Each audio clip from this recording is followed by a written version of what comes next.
Hello guys! Ngayon naman samahan nyo kami mag-deliver ng parcel papuntang Maxibilla. Iniwan muna namin ang aming tindahan para makapag-deliver kasi mas malaki yung kita pag may parcel kang i-deliver kasi dagdag, dagdag ng, syempre dagdag ng ibabayad sa'yo. Mas malaki yung kita dito kaysa dun sa tindahan. So, ayan, andyan na nga tayo sa daanan ngayon papuntang Maxibilla. Medyo mahirap yung daanan pero kaya naman. So, ayan guys, andito na tayo sa San Roman. Yung susunod na barangay nito ay Maxibilla. Hindi na namin kukunan doon ng video kasi medyo mahirap yung daan doon. Bako-bako talaga.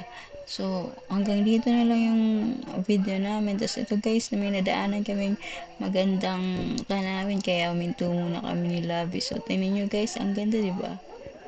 Wow, ang ganda talaga ng lugar na to. Ngayon pala ako nakarating dito. Ang tagal ko na dito sa summer pero ngayon pala ako nakapunta dito. Ang lawak pala talaga dito. Ito pala guys yung San Roman Overflow.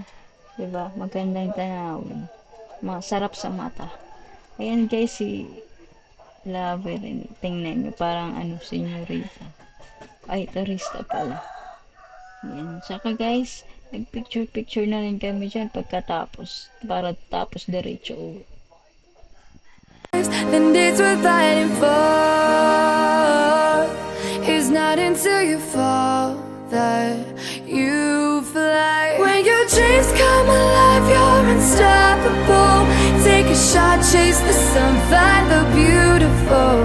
We will go